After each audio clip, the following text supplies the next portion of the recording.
오늘 1월 16일 주일 예배 함께 드립니다. 저희 사도행전 50번째 시간 저희 같이 보게 됩니다.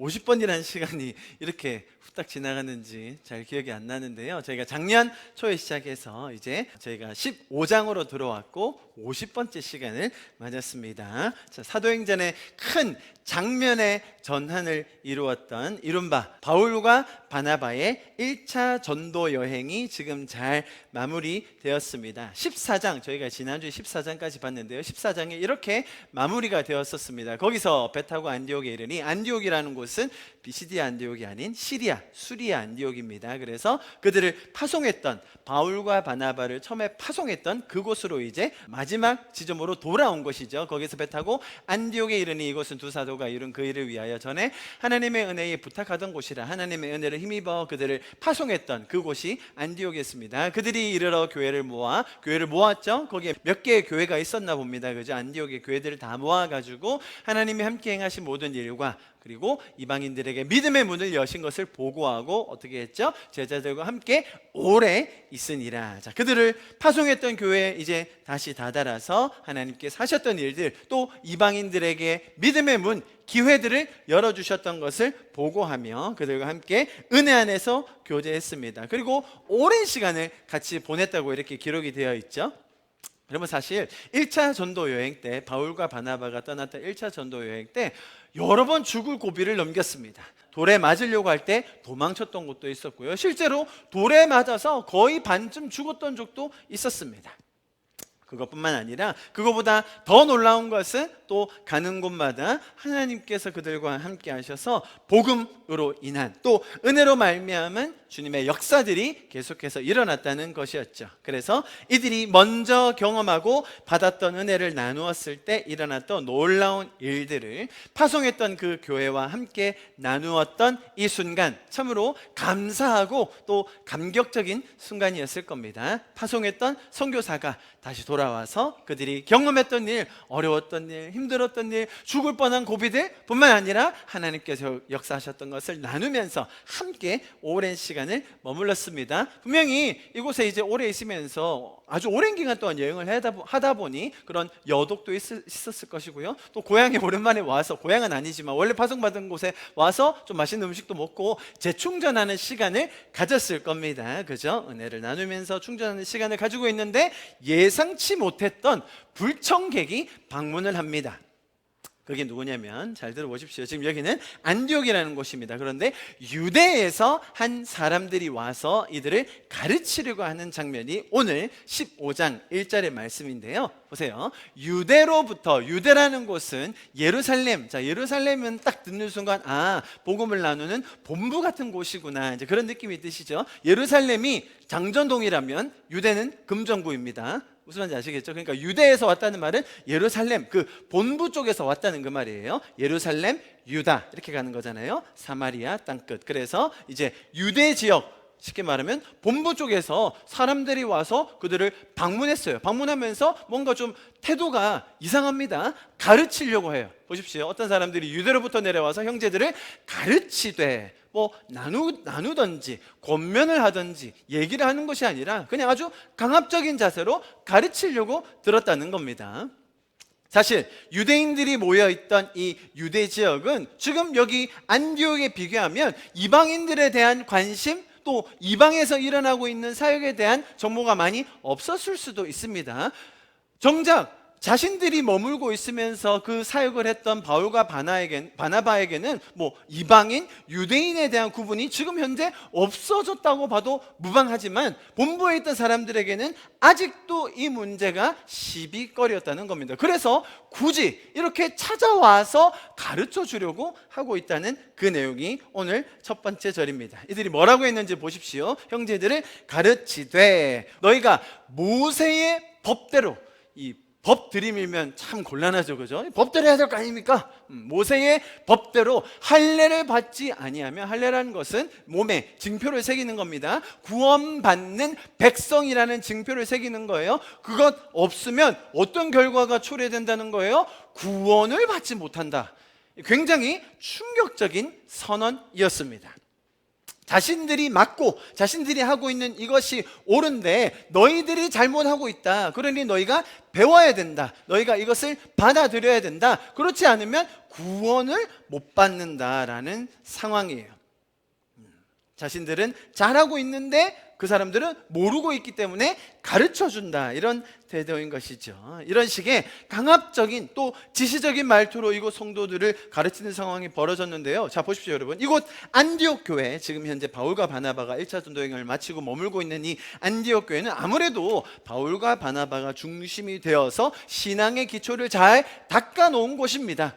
당연히 이곳은 예루살렘도 아니고요, 유대인들만 모여있는 곳은 아니었습니다. 분명 유대인들도 덜어 있긴 했습니다만 많은 민족의 사람들이 모여 살던 곳이라고 제가 설명을 드렸었습니다. 자, 그런 장소였고, 또 전도여행이 뭐였습니까? 모든 민족, 나라들, 지역들을 돌아다니면서 복음을 나누었을 때 엄청난 그런 일들이 일어났다, 죽을 고비도 넘겼다, 그런 것들을 나누고 있던 그런 찰나 아니었습니까?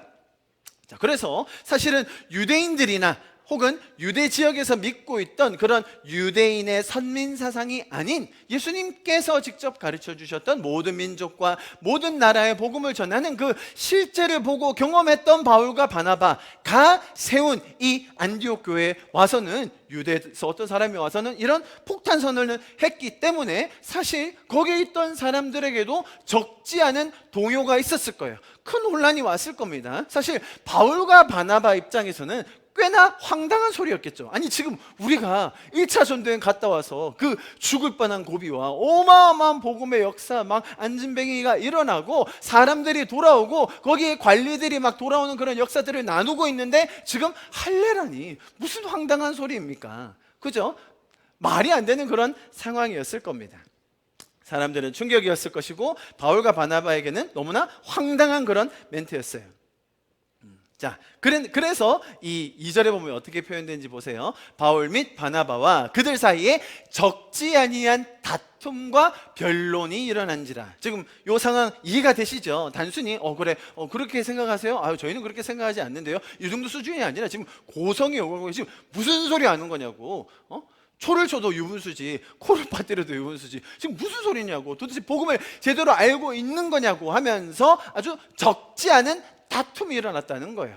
꽤나 심한 다툼과 갈등이 일어난 상황임을 저희가 충분히 알 수 있을 것 같아요. 자, 그래서 어쨌든 한 번은 정립하고 넘어가야 하는 그런 핵심적인 사항에 대하여 이런 변론과 또 다툼이 생겨버린 상황입니다. 여러분, 사실 이런 문제가 처음 있던 일은 아닙니다. 오늘 저희가 지금 15장 보고 있습니다. 그죠? 그런데 11장에서 비슷한 상황이 있었어요. 보십시오. 11장에 1절에 보시면 유대에 있는 사도들과 형제들이 똑같죠, 그죠?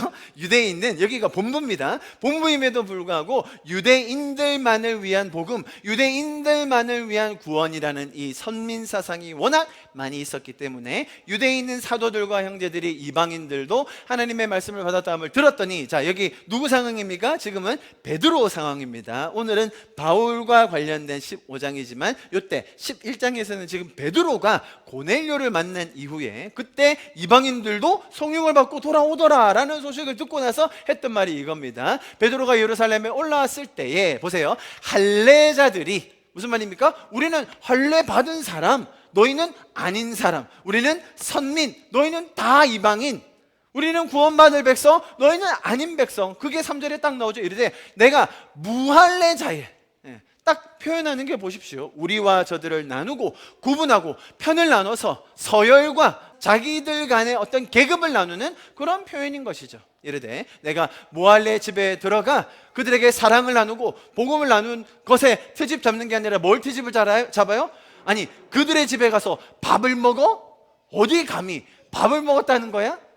그래서 베드로가 그들에게 이 일을 차례대로 설명했다. 사실 여러분, 베드로 입장은 우리가 잘 알고 있죠. 베드로마저도 이 할례자들의 입장과 동일했었습니다. 고넬로를 찾아갈 때 이방인들에게 구원이 임한다, 성령이 임하여 그들이 구원을 얻게 된다, 꿈도 꾸지 못했던 그런 내용이었습니다만 하나님께서 베드로에게 아주 친절하게 반복적으로 환상을 통해 가르쳐 주심으로 베드로도 이방인들에게도 구원이 있구나라는 것을 깨달은 입장이었죠. 그래서 오히려 이때는 베드로가 그들에게 이 일을 차례로 설명했다고 되어 있어요. 무슨 말입니까? 나도 그랬다. 나도 이해 못했다. 그럴 거라고 예상도 못했다. 그런데 하나님이 일하시니 이런 일들이 생겼습니다 라고 베드로가 그때 보고를 했던 적이 있었습니다. 자, 이때는 베드로가 문제의 중심이었다면 지금은 바울로 그 중심이 옮겨갔습니다. 베드로도 이렇게 할례를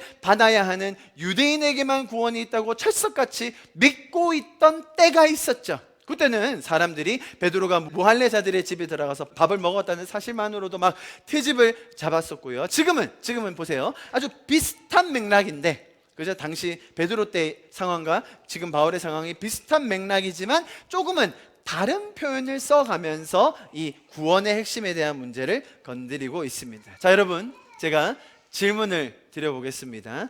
구원은 우리 기독교에서 믿고 또 교회가 가르치는, 성경이 가르치는 이 구원은 어떻게 우리에게 주어집니까? 구원은 우리에게 어떻게 주어집니까? 여러분 말로 한번 표현해 보십시오. 구원을 설명하는 데 있어서, 구원이 우리에게 주어지는 그 과정에 있어서 가장 핵심적인 그런 표현, 단어들은 뭐가 있을까요, 여러분? 믿음, 네. 믿음을 제가 안 적었네요. 큰일이네. 또 어떤 표현들이 있어야 될까요? 제가 이렇게 한번 정리해 봤습니다. 우리 같이 한번 읽어볼까요? 시작.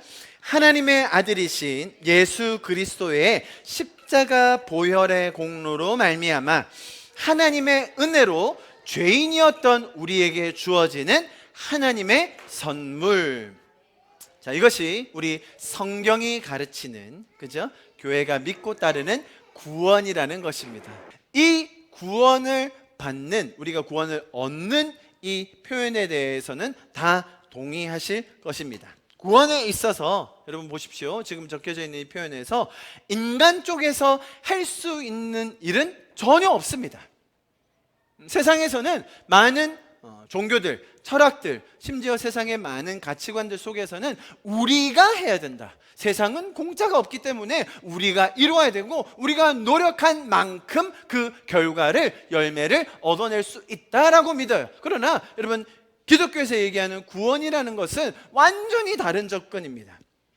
우리가 할 수 없는 일이기 때문에 우리에게 자격이 없음에도 불구하고 하나님께서 우리를 위하여 먼저 일하셔서 하나님이 우리를 위해 먼저 희생하심으로 말미암아 우리를 살려주셨다. 죽었던 우리를 살려주셨다라는 것이 구원이라는 겁니다. 여러분, 우리는 죄를 선택했습니다. 하나님을 떠나기로 선택했어요. 그 말은 하나님과 영으로 분리되어 우리가 죽어 있었다는 이야기입니다. 여러분, 죽어 있는 자들은 스스로 할 수 있는 게 없습니다. 스스로 뭔가를 한다고 이야기하지만 그것이 생명으로 옮겨질 수 있는가? 그럴 수 없다는 거예요. 사람들은 세상에서는 어떻게 설명합니까? 우리가 열심히 해서, 우리가 노력해서, 우리가 최선을 다해서 그에 맞는 결과를 얻어내야 된다, 성취해야 된다, 획득해야 된다라고 가르칩니다. 예, 맞습니다. 세상에서는 그렇게 살아야죠. 그런데 기독교에서 핵심적으로 강조하는 게 뭐예요? 우리가 할 수 없는 일이 있다는 거예요. 죽음을 해결할 수 있는 사람이 있습니까? 아무리 똑똑하고 재력이 있고 아무리 능력이 있는 사람이라 할지라도 죽음을 해결할 수 있냐는 말이에요.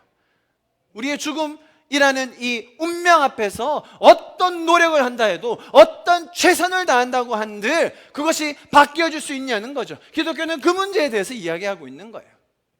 그래서 죽을 수밖에 없는 우리를 살리셨다. 그런데 누구의 노력입니까? 우리의 시도, 깨달음, 노력, 헌신이 있어야 되는 거예요? 아니라는 거예요. 하나님께서 그렇기 때문에 직접 아들을 보내셔서, 보십시오, 우리의 죄를 구속, 속량하셔서 우리를 구원해 주신 거예요.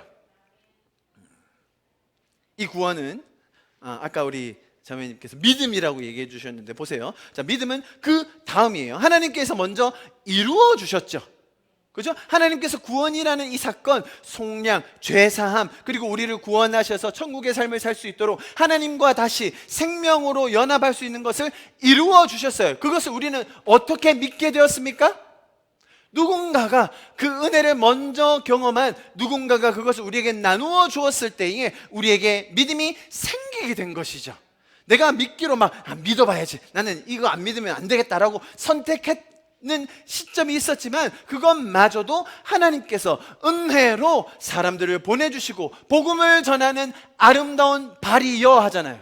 복음을 듣는 아름다운 귀여가 아니라 발이라는 거예요. 그렇게 아름답게 전해주었던 130여 년 전에 한국에 그 복음을 나누어줬던 선교사님부터 시작하여서 많은 분들이 우리 주변에 복음을 나누어 주신 결과로 우리에게 뭐가 생긴 거예요? 믿음이 생겨서 이것이 믿어져서 우리는 구원받은 성도로 천국의 삶을 살게 된 줄 믿습니다. 아멘. 자, 여기까지는 다 동의하세요. 구원에 있어서 인간이 해야 할 일, 인간이 갖추어야 될 조건, 당연히 믿음 정도로 이야기할 수 있겠지만 그것마저도 어떤 순서에 의해서 어떤 과정에 의해서 우리에게 생긴 것인지를 제가 설명드렸습니다. 그런데 이제 여기서부터가 오늘 본문과 연결되는 거예요.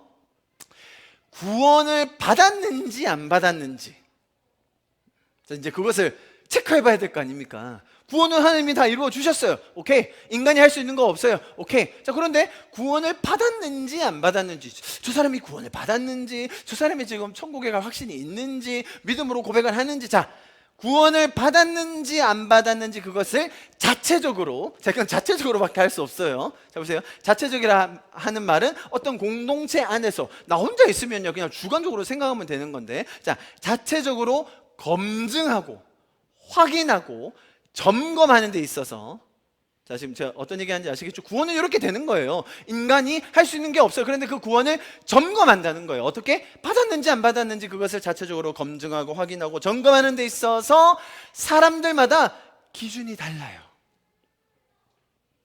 자, 이제 요게 이제 사람들이 하는 신앙생활에 있어서 많은 고민과 어려움과 갈등이 생기는 지점이에요. 마치 오늘의 본문처럼. 잘 들어보세요. 어떤 공동체 혹은 단체, 심지어 어떤 교회를 가면요 구원의 기준이 굉장히 높습니다.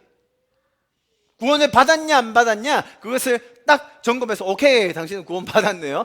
저 사람은 아직도 구원을 안 받은 것 같은데 라는 어떤 구원에 대한 확인 기준이 나름대로 있습니다. 단체마다, 공동체마다, 교회마다 그 구원에 대한 나름대로의 기준이 있는데, 자, 어떤 곳은 이게 굉장히 높아요. 저희 교회는 어떨까요, 여러분? 이제 다 들어보면 이해하실 거예요. 자, 어떻게 이야기하냐면, 저 사람은 말이야 저렇게 사는 걸 보니 아직 구원 안 받았네 그래요. 많이 들어보셨죠? 저 사람은 보니까 아직도 자기 자아가 너무 강해. 십자가를 지고 날마다 죽어야 되는데 저거 안 하는 거 보니까 구원 못 받았네 그래요. 구원이 그렇게 쉬운 거야? 구원은 어려워야지. 구원은 너무 소중한 거니까 함부로 줄 수 없는 거예요. 아니, 구원을 아무나 다 받는다면 그러면 예수님의 십자가가 뭐가 되는 거예요? 아니, 그렇게 살면 예수님을 2번 십자가에 못 박는 거라고요? 자, 제가 지금 연기하고 있는 거 아시죠? 지금 제 본성은 아닙니다. 제 마음이 아니라 이렇게 얘기한다는 거예요. 뭐에 있어서? 구원의 기준과 구원을 받았는지, 요 라인을 통과했는지 아직 못했는지를 결정함에 있어서 많은 공동체들이 공통적으로 또 많은 부분에서 하는 얘기가 이와 같은 이야기예요. 구원에 대한 기준을 굉장히 높입니다. 그 이유도 제가 설명드릴 거예요. 막 십자가에 예수님을 2번 못 박는다든지 십자가를 막 부정한다든지 이러면 굉장히 살벌하지 않습니까? 구원의 기준 자체를 굉장히 높게 잡아서 그 사람의 행동 거지, 우리 신앙의 표현을 빌리자면 그 사람의 삶에 나타나는 열매를 보니 저 사람 아직 구원 멀었다고 아직 그 강을 못 건넜다고, 그렇게 해서 평가한다는 거예요. 우리의 삶의 행동, 언행, 열매들을 보고 그 사람이 구원 받았나 안 받았나 평가한다는 겁니다. 자, 이것을 가장 극단으로 몰고 가는 곳이 어디입니까? 우리 신땡땡 이단들이죠, 이단들. 이것을 가장 극단으로 몰아가지고 사람들을 그냥 완전 숨막히게 쫙 쪼아내는 데가 이단이에요. 어떻게 이야기하냐면 당신 구원 언제 받았습니까? 라고 물어요. 일단 어떤 단체를 예를 들자면 뭐 제가 어릴 때 부모님 교회 따라갔는데 이제 구원 받았다. 언젠데요 그게? 구원 받은 게 얼마나 중요한데 그럼 언젠데요? 제가 뭐 그게 구원 안 받았다고. 이 사람들은요 날짜, 시간, 분, 초도 얘기해야 돼요. 초도 한 10초쯤 될 것 같은 15초인지 10초인지 정확하게 하셔야 된다. 자, 구원이라는 것에 대해서 굉장히 narrow하게 좁게 만들어가지고 내가 구원받았는 때도 몰라요? 그건 구원받은 게 아니라고, 다시 받으셔야 된다고 라고 사람들을 몰고 가죠. 좀 이해가 되시죠 여러분? 내가 구원이 그만큼 소중하고 중요한 것이라면 어느 때 딱 받았는지 알아야 될 거 아닙니까? 또 어떤 사람들은 뭐라고 얘기하냐면 우리 측면에서 내가 해야 할 것들을 강조해요. 구원을 얻어내기 위해서. 그래서 구원받기 위해 뭘 했는데 제가 그래도 주님 위해서 열심히 살고 제가 그래도 성경을 알고 돌아가고 있습니다. 오케이, 그거 우리가 테스트 해줄게. 자, 우리 몇 날 며칠 시험 칠 거니까 다 모이세요. 시험에 통과한 사람들은 다 구원받은 걸로 합격. 그거 통과 못하면 불합격. 그러면서 시험에 통과할 수 있는 라인을 정해놓죠. 몇 명까지? 보통은 14만 4천 명이죠. 14만 4천 명 안에 시험에 통과해야 들어가는 거예요. 여러분, 시험 살벌합니다. 무릎 딱 꿇고요, 정장 딱 입고 모든 옷 색깔 쫙 맞춰 입고 감독관 쫙 사가지고 어디예요? 신천지예요. 제가 나중에 사진 보여드릴게요. 걔네들이 저한테 와가지고 자랑을 하는데 아따 너희 구원받기 참 어렵겠다. 그 시험 통과해야 돼요. 인을 맞아야 되거든요. 인 안 맞으면 통과를 못합니다 여러분. 시험이 얼마나 빡센지. 자, 보세요. 지금 이단들이나 이것을 구원의 기준을 아주 높여가지고 극단적으로 몰고 가는 자들이 이단이에요. 14만 4천 안에 들어와야 한다든지 시간이 얼마 안 남았다든지 요거 두 개가 항상 세트예요. 사람도 숫자도 정해져 있고 지금 거의 다 차간다. 그러면 사람 마음이 어때요? 불안하겠죠. 급하겠죠. 그런데 해야 될 건 누구 몫이에요? 우리 몫인 거예요. 구원에 있어서 누구 몫이 커지는 거예요? 하나님이 하시는 구원은 온데간데 없어지고 내가 해야 할 일, 내가 헌신해야 되고 내가 노력해야 되고 내가 최선을 다해서 누군가 눈에 들어야 되고 누군가 그 마음에 쏙 들어야, 아니면 테스트를 통과해야 받는 게 뭐라고 설명한다는 거예요? 구원이라고 설명한다는 것이죠. 자, 제가 두 가지 큰 예를 드렸습니다. 비단 이단이 아니어도 구원의 기준을 높게 잡는 경향이 있다라는 것을 말씀드렸고, 동시에 그것을 가장 극단적으로 해석해서 사람들을 쪼우고 사람들의 헌신을 끄집어내는 단체가 어디라고 했죠? 이단이라고 제가 설명을 드렸습니다. 자, 그러면 다시 근본으로 돌아가 봅니다. 구원은 어떻게 주어집니까? 은혜로 주어지는 거예요. 그리스도 예수의 보혈의 공로로 주어지는 거예요. 왜 그렇죠? 우리가 할 수 없었기 때문에, 내가 그거 받을 자격이 없는 자이기 때문에 하나님이 우리를 위해 일하시고 아들을 보내셔서 우리를 구원해 주신 거예요. 우리가 구원받기 위해 노력한 것 하나도 없습니다. 우리가 수고한 것 없어요. 여러분, 스스로 깨달은 것이라도 있습니까? 또 어떤 종교는 그렇게 얘기하죠. 구원, 해탈이라는 것은 내가 깨닫는 거다. 내가 뭔가 그 순간이 있으면 그때부터 나도 붙여, 너도 붙여, 우리 모두 붙여, 그렇게 깨달음을 얘기합니다. 자, 사람이 깨닫는 것으로 해탈에 이룰 수 있는가? 구원에 이룰 수 있는가? 기독교의 가르침은 그럴 수 없다는 거예요. 왜요? 우리 스스로 문제를 해결할 수 없기 때문이죠. 오늘 본문에서도 사실은 이렇게 이미 설명을 해놓고 있습니다. 오늘 본문 1절부터 11절이었는데요. 제일 마지막 절 이렇게 나옵니다. 같이 한번 읽어봅니다. 시작. 그러나 우리는 그들이 우리와 동일하게 주 예수의 은혜로 구원받는 줄을 믿노라 하니라. 구원은 전적인 하나님의 은혜임을 믿는 사람들이 모인 곳이 교회이고 우리 성도들입니다. 자, 구원이 우리에게 은혜로 왔지만, 다시요, 구원이 우리에게 은혜로 온 거예요. 내가 얻어낸 게 아니고. 그럼에도 불구하고 우리의 죄성, 나의 타락한 본성으로 인해서 내가 새로운 피조물이 되었죠. 그런데 그것을 온전하고 충분히 충분하게 깨닫고 누리지 못하기 때문에, 그죠? 내 옛 자아와 옛 본성들이 남아있기 때문에 드러나는 그런 악한 모습들, 우리의 옛 자아적인 말, 관계, 표현, 열매들이 아직 남아 있어요. 자, 보세요. 그것은 구원의 조건과 구원을 위한 검증의 기준이 되는 것이 아니라, 이해하셨죠? 그것은 구원을 위한, 구원을 검증하고 그걸 확인하기 위한 기준이 아니라, 보세요. 성도로서, 전제가 뭐예요? 우리는 성도예요.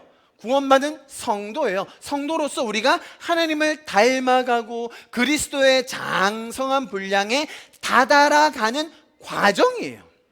하나님은 인격적인 하나님이세요. 그래서 그 과정을 성령님과 함께 동행할 수 있게 우리를 도와주세요. 이게 기독교의 놀라운 점이에요. 신이 우리와 인격적으로 소통하고 교통하면서 우리의 연약함이 성숙함으로 나아갈 수 있도록 누가 도와요? 내가 열심히 하고 내가 노력하는 그 이전에 하나님께 소원이 있으니, 하나님의 뜻이 있으니, 그게 뭐라고요? 우리를 그리스도의 장성한 분량에까지 성장할 수 있도록 도와주기 원하신다라는 거예요. 그리고 성경에 뭐라고 나옵니까? 항상 기뻐하라, 쉬지 말고 기도하라, 범사에 감사하라. 이는 그리스도 예수 안에서 너희를 향하신 하나님의 뜻이니라. 하나님의 뜻을 누가 이루는 겁니까? 하나님이 이루시는 거예요. 하나님의 뜻이기 때문에 우리가 항상 기뻐할 수 있도록 어떻게 하시겠다고요? 기뻐 하나하나 보자 하고 테스트하시고 검증하시고, 아니 하루 중에 2시간이나 기뻐하지 않았어? 넌 구원 탈락? 그게 아니라는 거예요. 어떻게 잠시도 쉬지 않고 기도하라고 했는데 기도를 안 해? 넌 아직 구원 안 되고 8원. 여러분, 이단이나 혹은 구원의 기준을 높게 삼는 사람들이 하는 평가가 이런 거라는 거예요. 항상 기뻐하라, 쉬지 말고 기도하라, 범사에 감사하라. 저 사람은 그냥 범사에 8할은 불평이에요. 진짜 자기한테 좋은 일이 일어나면 한 2번은 감사하는데 나머지 80%는 다 불평이네요. 구원이 아직 멀었습니다. 아니, 자기가 십자가의 자신을 못 받고 내 옛자가 죽고 구원을 받았다면 저러지 않죠. 이렇게 접근할 게 구원이 아니라, 그가 성도임에도 불구하고 아직 옛 자아가 남아있어서 아직 그런 삶을 살지 못할 때에 누가 도와주신다고요? 성령님이 인격적으로 도와주셔서 우리가 항상 기뻐할 수 있는 삶을 살 수 있도록, 우리가 범사에 감사할 수 있도록 도우시는 분이 누구시다? 성령님이라는 거예요. 여러분, 우리가 성도가 되어서 교회 안에서 공동체로 함께 신앙생활하며 여러분, 감사의 제목이 막 늘어나지 않습니까? 내가 감사할 수 없는 상황에 맞닥뜨리더라도 하나님께서 나에게 주신 은혜와 그 구원의 감격으로 인하여 우리에게 감사가 넘치는 삶, 여러분 경험하고 계시죠? 이것이 기독교의 열매라는 겁니다. 열매. 내가 노력해서 내가 그냥 그래 감사해야지. 세상에서 그렇게 얘기하잖아요. 감사할 게 있어서 감사하는 게 아니라 감사하면 감사할 게 생긴다. 자, 이거 아멘 하시면 안 되는데. 자, 잘 들어보세요. 제가 여러 번 말씀드렸죠. 웃어서 행복한 거, 아니, 행복해서 웃는 것이 아니라 웃으면 행복해진다. 그래서 어떻게 해서 이렇게 수업 때 막 가르치시더라고요. 1시간 동안 한 10분 정도 우리 웃고 시작하다가 하다가 크게 웃어야 돼요. 그렇게 하면 어떻게 된다고요? 기분이 좋아진대요. 난 너무 짜증나더라고. 그러면 사람의 감정을 억지로 조절한다? 그것만큼 곤욕이 없어요. 여러분, 기독교에서 가르치는 내용은 뭐냐면 웃어라, 그러면 행복해진다가 아니라 내가 웃을 수 없는 상황인데도 왜 감사한 마음이 생기지? 내가 왜 이렇게 변했지? 나 지금 이 상황 보면 제가 미워서 죽이고 싶을 것 같아야 하는 게 내 옛 자아인데, 저 사람도 죄인이니까 그럼 얼마나 죄 속에서 힘들게 살까? 긍휼한 마음이 생기고 그를 사랑할 수 있는 마음이 생기는 거, 여러분 이게 기적 아닙니까? 내가 의지적으로 선택하는 것, 세상에선 그걸 가르쳐요. 세상에선 그거를 종용해요. 또 그렇게 하라고 막 시켜요. 그러면 나중에 속이 썩어 문드러지는 거예요. 왜? 싫은데도 억지로 막 하니까. 그런데 성경이 말하는 변화, 열매, 구원의 증거는 내가 스스로 놀라는 거예요. 내가 항상 기뻐할 수 있는 존재가 아니었는데 기뻐하고 있게 되는 것. 그럼 그것이 주변에 안 느껴지겠습니까? 주변도 알게 되는 거예요. 여러분, 이게 신앙의 여정인 줄 믿습니다. 구원의 방법, 방식, 조건 등 너무나 많은 것들이 계속해서 반복적으로 새롭게 만들어지는 경향들이 있어요. 사람들은 거기에 매력을 느낍니다. 어떤 교회 갔더니 막 그냥 아주 막 혼을 내는 거예요. 듣고 나니 뜨끔하거든요. 구원받은 백성이요, 그렇게 살 수 있냐고 막. 사람들이 은근히 또 그렇게 혼내주는 그런 리더들을 좋아해요. 뭔가 이렇게 막 죄책감을 딱 느끼고, 그래, 이게 진짜지. 그래. 때마다 그런 스피커들이 나와요. 뭔가 따갑게 질책을 해주고 사회를 딱 비판해주고, 그러면서 구원의 기준을 원래는 한 이 정도였는데 조금 더 높여. 안 돼. 그러는 흐름들이 반복해서 나옵니다. 이단이 뭐 한 번 생겼다가 그거 없어지면 그냥 그대로 갑니까? 또 새로운 이단이 나와요. 그 말은 무슨 뜻입니까? 새로운 기준, 구원에 대한 새로운 조건, 구원에 대한 새로운 방법, 기준, 점점 더 높아지는 것들을 계속 인간들은 만들어낸다는 겁니다. 오늘 본문, 또 제가 아까 11장에서 보여드렸던 것처럼 보세요. 인간은 계속해서 무엇인가 조건을 만들고, 오늘의 조건은 뭐였습니까? 할례 받아야 돼. 모세 법대로 하자 이거야. 조건을 만들고 등급을 나누어서 차별을 만들어내고 싶어 한다. 여러분, 이것을 우리가 기억해야 돼요. 사람들의 본성과 사람들의 죄적인 본능은 항상 뭘 만들어내요? 새로운 조건, 새로운 방법, 새로운 기준, 등급, 차별점을 만들어낸다는 거죠. 구원을 받았더라도 지금 이런 표현 한때 한참 유행했었습니다. 누군가는 구원을 받았는데 아주 떳떳한 구원이 있어요. 당당하고 자랑스러운 구원. 어떤 구원이죠? 이슬람 지역에서 핍박받는 지역에서 가족을 다 내팽개치고라도 구원을 받았어. 이야, 그것만큼 떳떳하고 자랑스러운 구원이 없겠죠. 그런데 누구는 어떤 구원 받았어요? 부끄러운 구원. 아주 겨우 구원만 받은 그 구원. 8종 구원에서 딱 구원 맞춰버렸어. 치사하게 자기 살 거 다 누리고 다 살면서 또 구원은 받았대. 저런 값싼 구원. 사실 값싼 구원이라는 말이 잘 들어보면 구원 안 받았다라는 표현이거든요. 그런 구원은 없다라는 거죠. 그렇게 비판하는 그런 목소리들이 많이 나옵니다. 자, 구원에서만 머무는 것이 아니라 성도의 생활에 있어서도 너무나 많은 부분에서 이런 차별, 우열, 등급, 자격 등을 나누게 됩니다. 그것이 가장 많이 드러나는 부분이 교회 내에서의 직분, 은사. 방언의 은사 정도 그냥 아무나 다 합니다. 방언이야 뭐 아무나 다 하죠. 성경에도 그렇게 나와 있고, 통변을 한다? 그건 모셔야죠. 그분. 치유의 은사, 그분은 뭐 집회를 열어야 됩니다. 우리 교회가 부흥 못하는 이유? 담임 목사가 치유의 은사가 없어가지고. 여러분, 제가 치유의 은사가 있습니까 없습니까 여러분? 있어요. 사실은 제가 발휘를 안 해서 그렇지. 여러분 조심하세요. 한번 제가 하기 시작하면 아주 몰려들 걸. 제가 이렇게 보세요.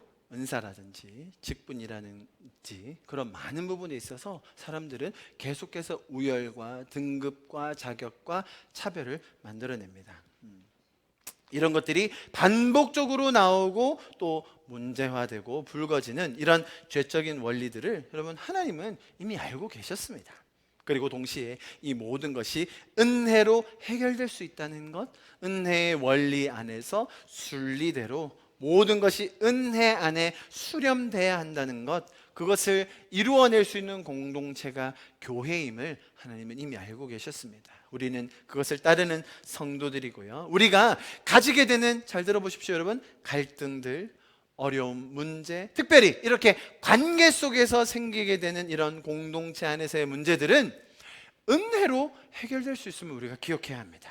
내가 받은 이 은혜의 소중함과 감사를 먼저 기억할 때 그것이 해결되는 것입니다. 내가 누리고 있는 이 구원의 감격이 날마다 새로워질 수 있기를 여러분 축복합니다. 그 구원의 기쁨과 감격이 더 나누어질 때에 우리의 연약함과 갈등이 사라지고 하나님의 선하심이 더 드러나게 될 줄 믿습니다. 자, 지금 제가 1절 가지고 지금 설명드리고 있어요. 자, 여기서 이 사람들이 썼던 표현 뭐라고 했습니까? 모세의 법대로. 야, 법대로 하자, 법대로. 당신이 만나 내가 만나 법대로. 이 법대로 들이미는 사람이 참 곤란하죠, 그죠? 왜? 재판까지 가야 되거든요.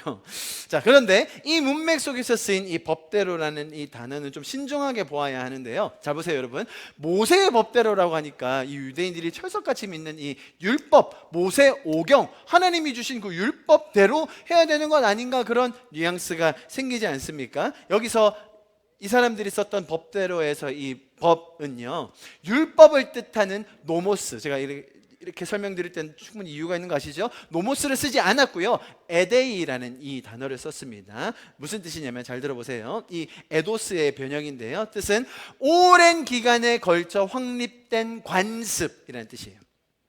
한 단체에서 공통으로 실행되는 제도, 우리 법대로 해야 돼. 여기서 말하는 법이 뭐라고요? 모세의 법이라는 게 모세 오경, 율법을 말하는 게 아니라, 야, 우리는 그렇게 해왔어. 우리 법, 우리 관례, 우리 규칙은 그게 아니야. 지금 뭐 하는 거야, 너희들? 그렇게 으름장을 놓는 거예요. 아시겠죠?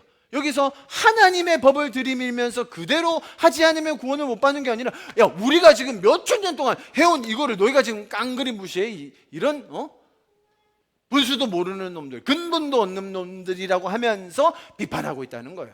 아시겠죠? 여기서 말하는 법이 율법을 뜻하는 게 아니라 관습을 뜻하는 단어다. 그러면서 자신들이 맞다고 으름장을 내고 있다는 거예요. 여러분, 우리가 신앙생활을 함에 있어서 오늘 구원이라는 주제를 제가 지금 크게 다루고 있고, 또 동시에 신앙이라는 부분에 적용하고 있는데요, 우리가 신앙생활을 함에 있어서 이런 것들이 너무나 많은 경우에 우리의 발목을 잡는 것이 사실입니다.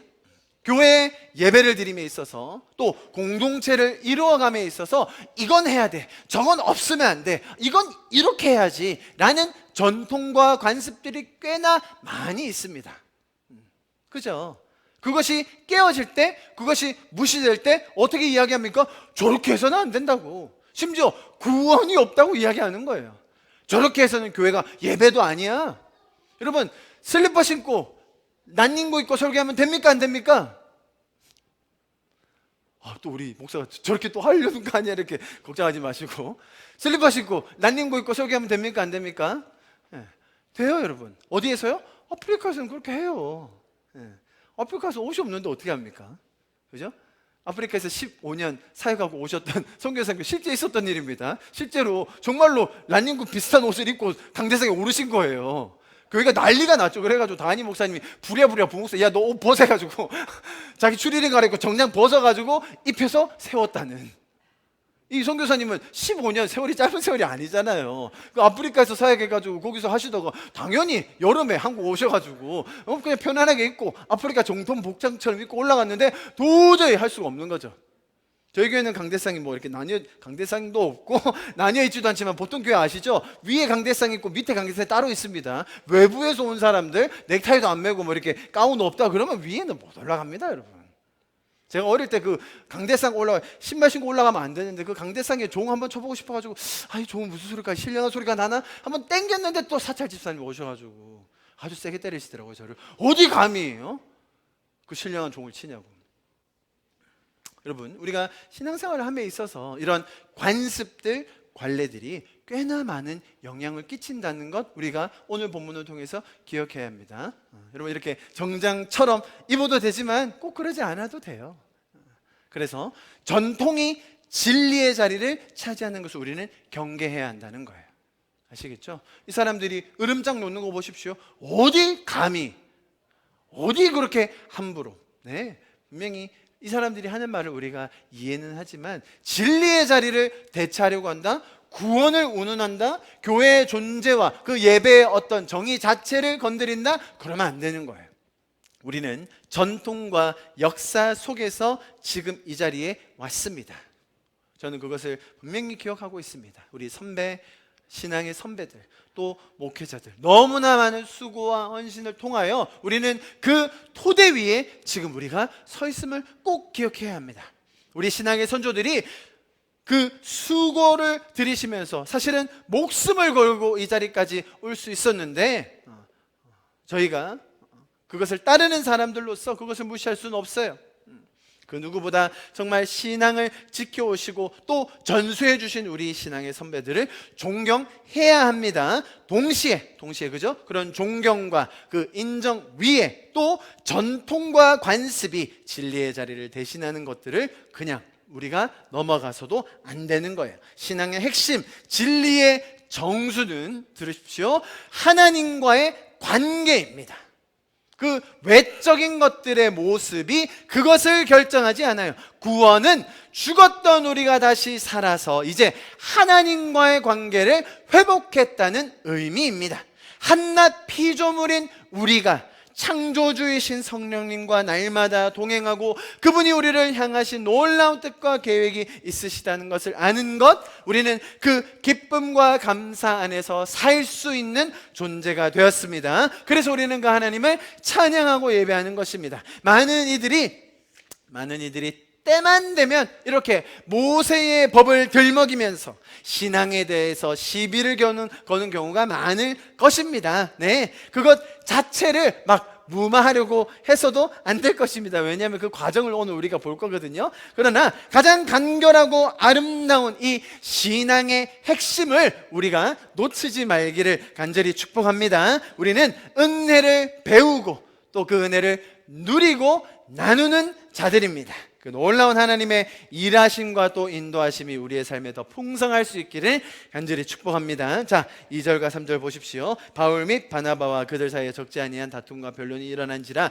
막 엄청 심하게 다툼과 변론이 일어났어요. 그래서 형제들이, 자 보세요, 이 문제에 대하여 바울과 바나바와 및 그 중에 몇 사람을 예루살렘에 있는 사도들과 장로들에게 보내기로 작정하니라. 그들이 교회의 전송을 받고. 무슨 말이에요? 이 안에서 유대에서 온 사람들이 자꾸 이렇게 시비를 걸고 아니라고 이야기를 하니까, 그런데 또 바울과 바나바의 입장에서는 그것이 아니라고 변론했을 거거든요. 자, 그렇다면 그러면 단판을 짓자, 판결을 내야겠다. 우리 예루살렘으로 올라가서 실제 사도들과 장로들과 거기 있는 모든 지도자들을 모아놓고 이 이야기를 해보자 라고 하면서 파송받았다는 거예요. 교회의 전송을 받았죠. 여기서 느껴지는 그런 감정이 있죠. 진짜로 단판을 지어야겠다. 이것은 그냥 넘어갈 문제가 아니구나. 약간의 갈등, 그래, 너와 우리는 좀 다르긴 하지만 뭐 틀린 건 아니다, 이 정도가 아니라 이거는 진짜 어떤 게 맞는지를 정확하게 결정해야 되는 그런 문제이기 때문에 파송을 받고 가는 거예요. 자, 그런데 가는 장면이 너무나 재밌게 묘사되어 있어요. 보세요. 지금 2절과 3절에서 그렇게 전송을 받아 가죠. 지금 어디에서 어디로 가는 겁니까? 안디옥에서 예루살렘으로 가는 거예요. 누가 가는 거예요? 바나바와 바울이 대표로 가는 거예요. 그 대표성을 띠고 이 문제를 해결하기 위해서 가는 겁니다. 그런데 가는 길에 또 바나바와 바울이 뭘 하는지 보세요. 교회 전송을 받고 3절 이하에 베니게와 사마리아로 다니며, 저처럼 여기서 원래 웃어야 되는 거예요. 베니게와 사마리아, 유대인들이 제일 싫어하는 지역, 유대인들이 절대로 안 가는 지역. 자 보세요. 지금 안디옥에서 예루살렘으로 내려가는 길이에요. 안디옥에서 예루살렘으로 내려가는 길. 보통은 사마리아가 중간에 있으니까 어떻게 갑니까? 요렇게 돌아가야 되는 겁니다. 그런데 굳이 이렇게 다른 길은 아니지만 그래도 굳이 거기를 들리면서, 누가 싫어하는? 유대인들이 싫어하는 그 지역을 굳이 들리면서 바울이 어떻게 하고 있습니까? 보세요. 이방인들이 죽게 돌아온 일을 말하여 형제들을 다 크게 기쁘게 하더라. 자, 지금 성경이 말하는 이 논조가 어떻게 진행된지 아시겠죠? 이미 성경은 결론을 짓고 있는 거예요. 이미 이쪽을 지지하고 있는 거예요. 가는 길에 벌써 이미 다른 많은 민족들이 이 얘기를 듣고 기뻐하고 있다는 이 사실이죠. 여기서 말하여라고 되어 있죠. 말하여라고 있는 이 단어의 뜻이 뭐냐면, 무언가를 상대방이 생생하게 느낄 정도로 하나하나 세부적으로 빈틈없이 상세한 정보를 제공하다. 지금 바울이 그 가는 와중에 지금 사람들은 막 마음이 졸이고 있는데, 또 가는 와중에 또 엄청나게 자세하게 막 마치 경험하지 않았던 일인데도 그 사람들이 막 직접 보는 것처럼 간접 체험을 할 수 있게 너무나 자세하게 자세하게 이야기해주고 있었다는 겁니다. 그래서 4절이 이렇게 되는 겁니다. 4절 같이 한번 읽어봅니다. 시작. 예루살렘에 이르러 교회와 사도와 장로들에게 영접을 받고. 자, 여기서도 아주 분위기가 바뀌었음을 여러분 느끼셔야 됩니다. 이미 성경은 결론을 내고 있습니다. 이 할례라는 것이 구원의 조건이 아니라는 거 우리도 알고 있고, 성경도 지금 그런 논지로 쭉 흘러가고 있는 거예요. 자, 보십시오. 원래는 처음에 바울이 예수님을 만나고 변화된 다음에 예루살렘을 처음으로 방문했었을 때가 있었습니다. 자, 그때 어떤 분위기였냐면 딱 이런 분위기였어요. 사울이, 그때는 아직 사울이라고 돼 있네요. 사울이 예루살렘에 가서 제자들을 사귀고자 하나, 지금 사울이 굳이 또 일부러 거기 사도들과 제자들을 만나보려고 예루살렘까지 온 거였거든요. 그래서 사도들을 만나고 내가 이렇게 변화됐습니다. 그래서 우리 같이 교제하면서 저한테 신앙도 전수해 주시고 막 그러려고 했는데 어떤 분위기가 어땠습니까? 다 두려워하여 그가 제자됨을 믿지 아니하니. 그래가지고 막 찬밥 신세가 돼가지고 또 거기에서 또 막 난리를 부리고 하다가 결국은 또 쫓겨나지 않습니까? 여러분 기억하시나요? 사울이 그런 존재였는데 오늘은 어땠다고요? 오늘은 가니까 막 사람들이 영접을 해줬다는 거예요. 예루살렘 4절이요. 예루살렘에 이르러 교회와 사도와 장로들에게 영접을 받고 아주 환송한 대우를 받으면서 환영을 받으면서 거기 들어간 겁니다. 그리고 어떻게 했습니까? 하나님이 자기들과 함께 계셔서 행하신 모든 일들을 말했다고 되어 있습니다. 그죠? 자, 분위기가 완전히 바뀌어서 성경이 지금 어떤 쪽으로 진행되고 있는 것을 우리에게 설명해주고 있습니다. 자, 다음 장면이 이제 5절입니다. 넘어가 보시죠. 5절부터 7절. 자, 그래서 예루살렘에서 사람들이 모여가지고 이 일을 논의하기 시작합니다. 5절. 자, 이제 5절은 아까 우리가 1절에서 봤던 그 말을 다시 한번 반복해주고 있어요. 보세요. 그래도 지금 예루살렘에 있는 이 본부의 교회가 굉장히 많은 사람들이 돌아오고 있고 또 변화되고 있다는 걸 보여주고 있어요. 왜요? 바리새파 중에 어떤 믿는 사람들, 바리새파였는데 이제 복음으로 변화돼서 믿는 사람들도 나왔다라는 장면을 우리가 볼 수 있죠. 자, 이 사람들이 똑같이 말하는 거예요. 말하되 이방인에게 할례를 행하고 모세의 율법을 지키라 명하는 것이 마땅하다 하니라. 자, 다시 한번 이 처음 했던 이 논쟁을 불러일으키죠. 그랬더니 6절 보세요. 사도와 장로들이 이 일을 의논하러 모여. 자, 이제 전체가 다 모인 거예요. 기독교 공동체를 이루었던 초대교회 사람들 전체 대표들이 다 모였습니다. 여러분 아마 들어보셨는지 모르겠는데요, 이 모임을 뭐라고 부르냐면 예루살렘 1차 공의회라고 부릅니다. 요 모임이에요. 그래서 기독교 역사에서 어떤 안건, 이슈, 문제, 토의, 주제를 가지고 처음으로 교회 공동체에서 모여서 회의한 자리가 바로 오늘 사도행전 15장에 나오는 1차 예루살렘 공의회예요. 그리고 나서 이제 기독교 역사를 보면 몇 번 이런 모임들이 이제 사도들, 그 이후에 또 속사도, 그 이후에 제자들을 통해서 일어납니다. 뭐 니케아 공의회라든지 들어보셨나요? 그런 곳에서 이제 뭐 사도신경이라든지 그런 것들이 정해져요. 왜 이런 회의를 하는 거죠? 우리가 믿는 바가 이건데 왜 저 사람들은 저런 얘기를 합니까? 라고 하면서 어떤 게 맞는 거죠? 라고 해서 같이 모여서 회의하는 그런 몇 번의 자리가 있었습니다. 그러면서 지금 저희가 믿는 이런 기독교의 이런 신앙의 체계들이 잡힌 거예요.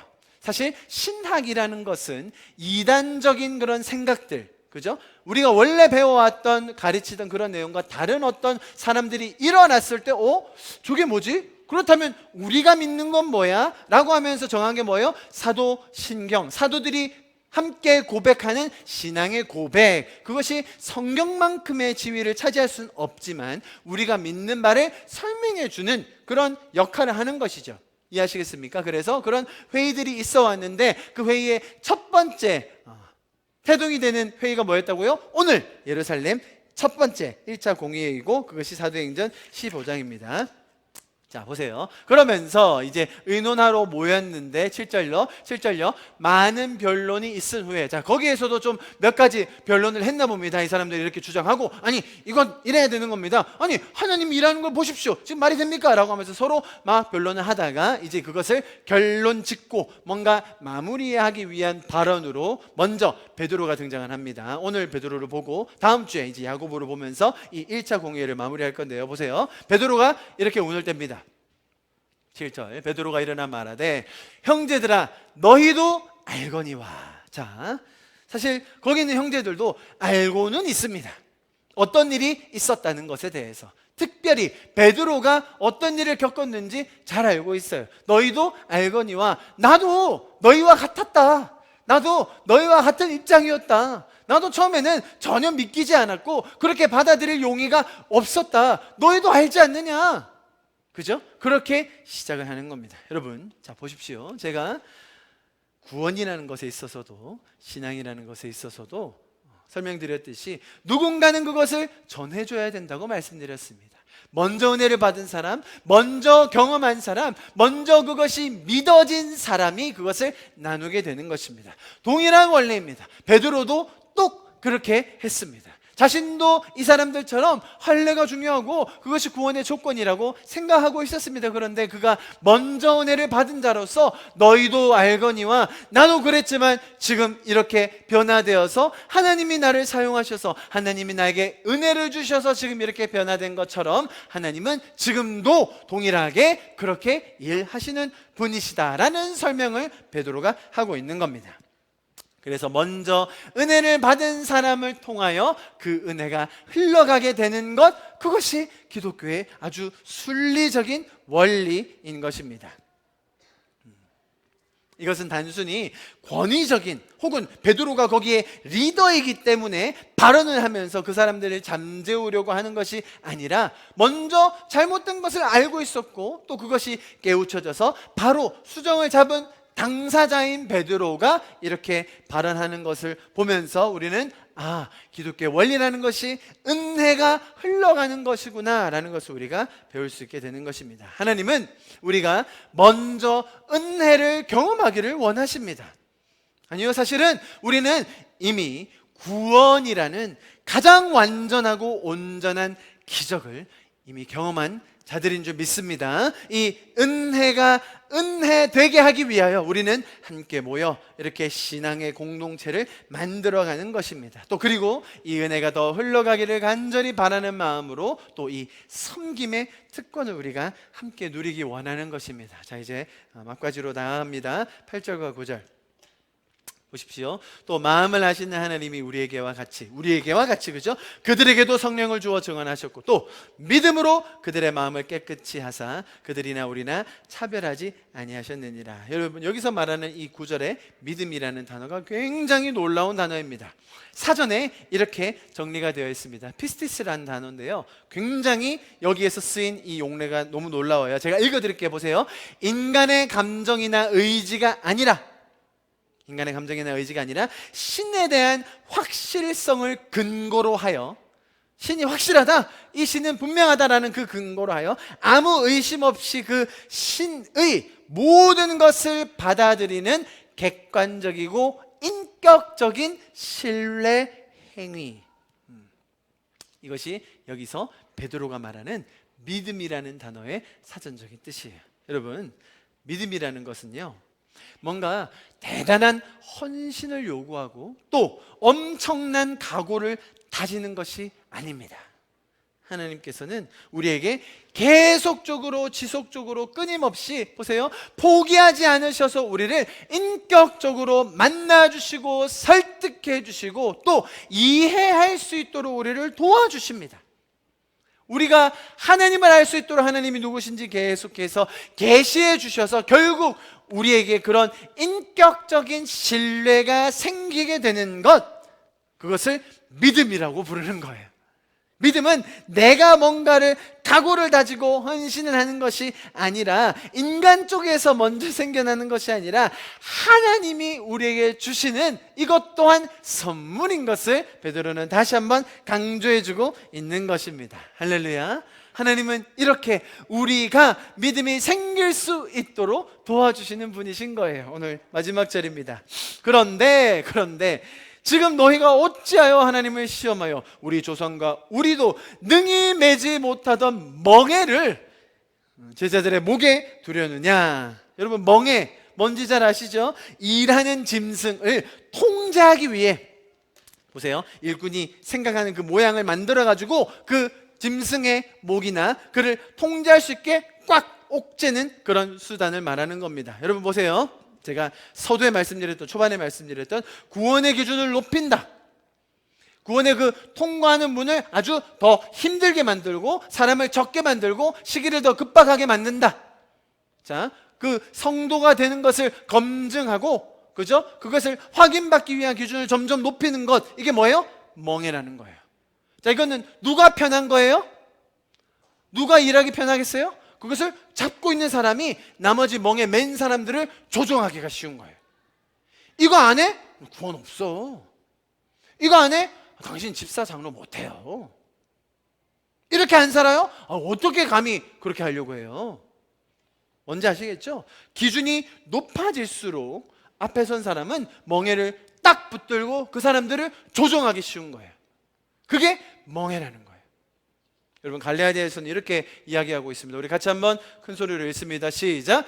그리스도께서 우리를 자유롭게 하려고 자유를 주셨으니 그러므로 굳건하게 서서 다시는 종의 멍에를 매지 말라. 할렐루야. 하나님께서는 우리에게 종의 멍에를 벗어버리게 하셔서 우리가 완전한 자유, 그 구원의 기쁨 안에서 누릴 수 있는 하나님과의 인격적인 관계에서의 그 자유함을 완전하게 누릴 수 있도록 우리를 자유케 하시는 분이십니다. 여러분, 교회 공동체는 그런 곳입니다. 우리가 하나 둘씩 멍에를 더 많이 메워가지고 이거 하면 안 되는 거 아니야? 안 해요? 이거 안 했다가는 또 승진 못하는 거 아니야? 교회에서 이거 안 했다가는 나도 구원에서 떨어지는 거 아닌가? 그것을 가르치는 것이 교회가 아니라 점점 더 자유해지는 곳, 점점 더 그 자유함을 만끽할 수 있는 곳, 그것이 교회인 것입니다. 여러분, 부산 하나교회에서 자유로우시죠? 너무 자유로워서 좀 약간 찝찝하시죠? 약간 캥기고, 그죠? 이렇게 살아도 되나? 뭐 이런. 그런 분들은 조금 열심히 하세요. 스스로 내가 이웃을 섬기기 위하여, 영혼들을 돌보기 위하여 내가 받은 은혜를 나누는 것이죠. 그러나 본질적으로 교회라는 것, 또 신앙이라는 것은 점점 더 자유로워지는 과정. 할렐루야. 복음 안에서, 그 은혜 안에서, 구원의 감격 안에서 우리가 인격적으로 하나님과 동행하며 누리는 자유함, 여러분 더 맛보실 수 있기를 축복합니다. 할렐루야. 우리 같이 기도함으로 오늘 예배를 좀 마무리했으면 좋겠는데요. 여러분, 우리는 어떤 죄의 사슬에도 매이지 않는 은혜를 입은 자녀들인 줄 믿습니다. 이 놀라운 복음의 자유와 기쁨을 더 풍성히 누리고 또 먼저 받은 그 은혜를 나눌 수 있는 저와 여러분 될 수 있기를 간절히 축복합니다. 예, 그렇습니다. 하나님, 우리에게 하나님께서 주시는 그 자유, 하나님과 인격적으로 동행하며 누리는 그 놀라운 감격들이 우리의 삶 가운데 이 2022년 새해 가운데 더 풍성하게 흘러 넘치게 하여 주시옵소서. 우리 그렇게 그 한 가지 기도 제목을 가지고, 주님, 우리에게 그 은혜로 말미암은 자유함이 더 풍성하게 흘러 넘치게 하여 주시옵소서. 우리 그렇게 한 가지 기도 제목을 놓고 같이 기도하심으로 예배를 마무리하도록 하겠습니다. 기도하시겠습니다. 사랑하시는 주님, 감사합니다. 하나님, 아침 해가 뜨고 저녁에 노을, 봄의 꽃향기와 가을의 열매, 변하는 계절의 모든 순간에 당연한 것 아니라 은혜였소. 모든 것이 은혜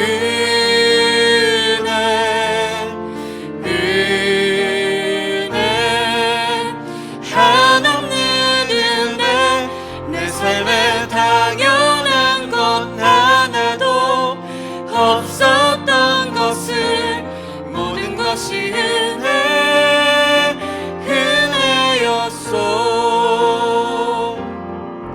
내가 이 땅에 태어나 사는 것,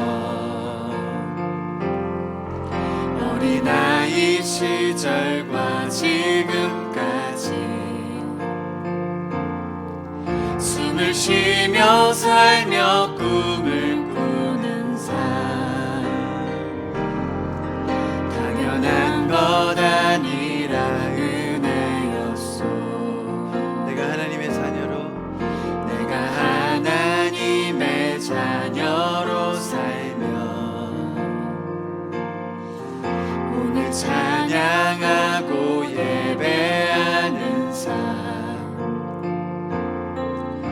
복음을 전할 수 있는 축복이 당연한 것 아니라 은혜였소. 모든 것이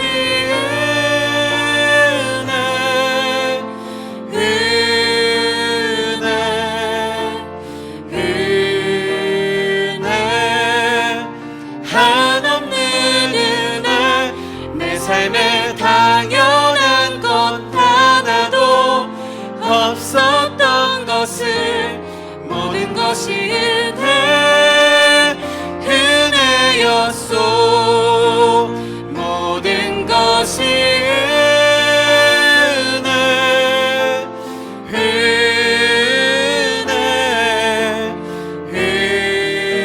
은혜 한없는 은혜. 내 삶에 당연한 것 하나도 없었던 것을 모든 것이 은혜였소. 하나님, 은혜로 지금까지 우리를 이 자리에 인도하여 주신 주님 감사드립니다. 우리가 죄인 되어서 잃어버린 양처럼 방황하며 우리의 제갈 길로 가고 있을 그때에 하나님 우리를 포기하지 않으시고 끝까지 붙들어 주셔서 푸른 초장으로 쉴 만한 물가로 우리를 인도하여 주시는 주님 감사를 드립니다. 우리가 함께 누리며 나누는 이 신앙이 얼마나 감사한지요, 얼마나 큰 은혜인지요.